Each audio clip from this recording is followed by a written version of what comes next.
Bonjour et bienvenue, aujourd'hui on s'intéresse au titre CMGP à la bourse de Casablanca. Le mois qui vient de s'écouler entre le 20 janvier et le 20 février 2026 a été assez mouvementé, on a vu des choses vraiment intéressantes. Alors dans ce décryptage, on va plonger ensemble dans les chiffres pour essayer de comprendre ce qui se cache derrière les graphiques. C'est parti. Voilà, cette phrase résume tout en fait. Elle vient du rapport d'analyse et elle capture parfaitement la situation. D'un côté, on a ce rebond qui redonne de l'espoir, qui est clairement positif, et de l'autre, un avertissement, un rappel qu'il faut rester prudent à cause du contexte du marché. C'est cette dualité, cette tension qui va être notre fil rouge pour toute l'analyse. Alors, la grande question, qu'est-ce qu'on en pense de ce titre?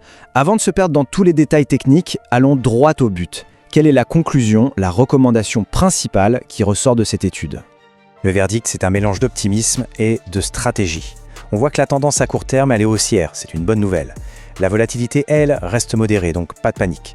Mais, et c'est là que c'est intéressant, le signal n'est pas acheter tout de suite. Non, c'est conserver ou acheter sur repli. En gros, le message c'est, la dynamique est bonne, mais pas de précipitation. Il faut attendre le bon moment pour rentrer ou pour se renforcer. Le timing, c'est la clé. Ok, mais alors, pourquoi cette recommandation? D'où ça vient? Quels sont les signaux qui poussent les analystes à cet optimisme prudent? C'est ce qu'on va voir tout de suite en se penchant sur les graphiques et les indicateurs. C'est là qu'on trouve les réponses. Le tout premier indice, il saute aux yeux. Regardez, la ligne du prix de l'action, elle a clairement grimpé. Et elle se maintient maintenant au-dessus de ses moyennes mobiles à 7 et 20 jours. Pour faire simple, une moyenne mobile, ça lisse les prix sur une période.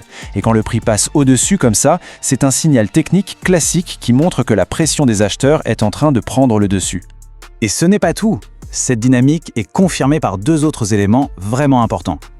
À gauche, on a le RSI. C'est un indicateur qui mesure la vitesse et la force des mouvements de prix. On voit qu'il monte, ce qui est très positif, mais il n'est pas encore dans la zone de surchauffe. Et à droite, les volumes. Regardez bien. Les plus grosses barres de volume, elles apparaissent pile les jours où le prix a fortement augmenté. C'est un signe qui ne trompe pas. Quand le prix monte avec de gros volumes, ça veut dire que le mouvement est solide, qu'il y a du monde derrière. Et ce chiffre, 32, c'est la valeur de l'ADX, un indicateur qui nous dit si une tendance est forte ou pas, qu'elle soit à la hausse ou à la baisse. En général, au-dessus de 25, on considère que la tendance est bien là. Donc à 32, on est en plein dans une tendance de force modérée. C'est un très bon signe, mais ça nous rappelle aussi que, attention, la hausse n'est pas encore fulgurante. Et ça justifie complètement la prudence dont on parlait au début. Donc, si on résume, la plupart des voyances sont au vert. Les moyennes mobiles, c'est positif. Le RSI, bien orienté. L'ATR, qui mesure la volatilité, nous dit que l'action bouge en moyenne de 6,40 dirhams par jour. C'est une fluctuation tout à fait gérable. Et surtout, l'OBV, qui lie les volumes au prix, confirme bien la tendance. Le tableau technique est donc plutôt clair et cohérent.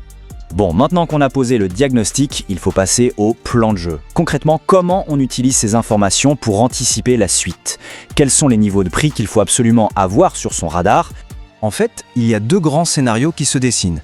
D'un côté, le scénario optimiste. Si le cours arrive à franchir le cap des 398 dirhams, la voie semble ouverte pour aller chercher la zone des 404. Mais, de l'autre côté, attention, si les vendeurs reprennent le contrôle et que le cours casse le support des 386 dirhams, on pourrait très bien assister à un retour vers les plus bas, autour de 376.